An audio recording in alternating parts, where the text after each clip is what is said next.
السلام علیکم ورحمۃ اللہ وبرکاتہ۔ ناظرین کرام، اس ویڈیو میں بڑی اہم خبروں سے آپ کو آگاہ کر رہے ہیں۔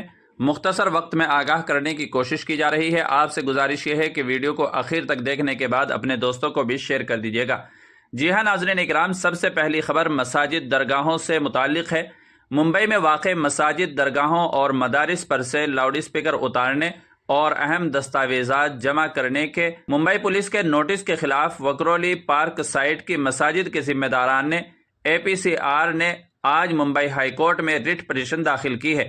قومی صدر سینئر ایڈوکیٹ یوسف حاتم مچھالا کی رہنمائی اور APCR مہاراشٹر کے نائب صدر advocate on record Abdul Karim Pathan کی مدد سے یہ کارروائی کی گئی ہے۔ ایگزیکٹو صدر APCR مہاراشٹر محمد اسلم غازی نے کہا ہے کہ APCR 19 ریاستوں اور مہاراشٹر کے 25 اضلاع کی زیر عدالتوں، کئی ہائی کورٹ اور سپریم کورٹ میں تحفظ انسانی حقوق کے لیے 3000 سے زائد مقدمے دیکھ رہی ہے۔ اب چلتے ہیں دوسری خبر کی طرف۔ دوسری خبر کا تعلق دہلی وقف بورڈ کے اماموں سے متعلق ہے۔ آپ کو بتائیں کہ دہلی وقف بورڈ نے اماموں اور مؤذنوں کو اعزازیہ پیش کرنے کے عمل کو شفاف اور سخت بنانے کے لیے بڑا قدم اٹھایا ہے۔ اب دہلی کی تمام مساجد کے اماموں اور مؤذنوں کو ہر ماہ اپنے زندہ ہونے کا ثبوت دینا لازمی ہوگا۔ وقف بورڈ کے نئے حکم کے مطابق انہیں ہر ماہ کی 20 تاریخ تک دہلی وقف بورڈ کے دفتر میں آ کر اپنا چہرہ دکھانا ہوگا۔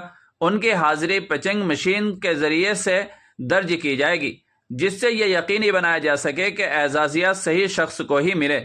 یہ فیصلہ تب کیا گیا جب کچھ ایسے معاملات سامنے آئے کہ انتقال کے بعد بھی متعلقہ امام یا مؤذنوں کے بینک کھاتوں میں اعزازیہ کی رقم ٹرانسفر ہوتی رہی ہے۔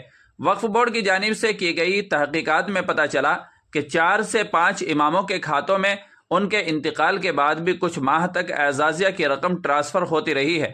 وقف بورڈ اب اس رقم کی وصولی ان کے اہل خانہ سے کرنے کی تیاری کر رہا ہے۔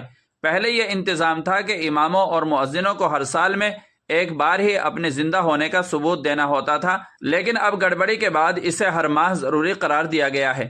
فی الحال دہلی میں 185 امام اور 59 مؤذن ہیں جو اس نئے قانون کے تحت آئیں گے۔ وقف بورڈ نے واضح کر دیا ہے کہ بغیر ثبوت کے اب کسی کو بھی اعزازیہ نہیں ملے گا۔ اماموں اور مؤذنوں کی حاضری کو مشین سے منسلک کرنے کا مقصد شفافیت کو بڑھانا اور بدعنوانی کو روکنا ہے۔ اگر کوئی اس عمل میں بے قاعدگی کرتا ہے تو اس کے خلاف سخت کارروائی کی جائے گی۔ بورڈ کی سختی کے بعد اب ہر ماہ کی 20 تاریخ کو اماموں اور مؤذنوں کو خود حاضر ہو کر ہی اعزازیہ حاصل کرنا ہوگا، تاکہ مستقبل میں ایسی گڑبڑی کا کوئی امکان نہ رہے۔ تیسری بڑی خبر یہ ہے کہ اسد الدین اویسی نے وقف قانون پر ایک بہت بڑا دعویٰ کیا ہے۔ جی ہاں ناظرین اکرام، ملک میں وقف ترمیمی قانون سے متعلق پورا اپوزیشن مودی حکومت کے خلاف ہے۔ معاملہ فی الحال عدالت میں زیر غور ہے۔ اس درمیان آل انڈیا مجلس اتحاد المسلمین کے سربراہ اسد الدین اویسی نے بڑا بیان دیا ہے۔ انہوں نے کہا ہے کہ جو لوگ مانتے ہیں کہ وہ اس طرح کے قانون بنا کر مسلم طبقے کو خوف زدہ کر سکتے ہیں، انہیں یاد رکھنا چاہیے کہ وزیر اعظم مودی یا BJP حکومت ہم سے وقف کے تحت زمین نہیں۔ اسد الدین اویسی نے یہ باتیں کرناٹک کے رائچور میں ایک عوامی جلسے کو خطاب کرتے ہوئے کہی ہے۔ انہوں نے کہا ہے کہ یہ لوگ سمجھ رہے ہیں کہ مسلمانوں کو یہ قانون بنا کر ڈرایا جائے گا۔ وزیر اعظم مودی اور مودی حکومت ہم سے 1 انچ زمین بھی نہیں چھین سکتی۔ یہ کالا قانون ہے، یہ آئین کے آرٹیکل 14، 25، 26 اور 28 کے خلاف ہے، جو کہ چیپٹر 3 کا حق ہے۔ انہوں نے یہ بھی کہا ہے کہ ہم رائے چور کے ہندو بھائیوں کو پیغام دینا چاہتے ہیں کہ آپ کو ایڈمنٹ بورڈ میں ہندو رکن بن سکتا ہے تو مسلمان کو وقف میں کیسے غیر مسلم رکن بنے گا۔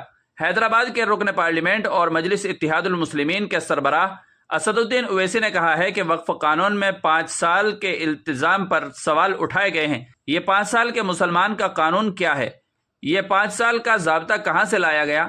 واضح رہے کہ اویسی وقف ترمیمی قانون کی مخالفت کر رہے ہیں۔ لوک سبھا میں تبادلہ خیال کے دوران انہوں نے کہا ہے کہ وہ گاندھی کی طرح اس بل کو پھاڑ رہے ہیں۔ انہوں نے کہا ہے کہ اس قانون سے وقف بورڈ کمزور ہوگا اور یہ قانون غیر آئینی ہے۔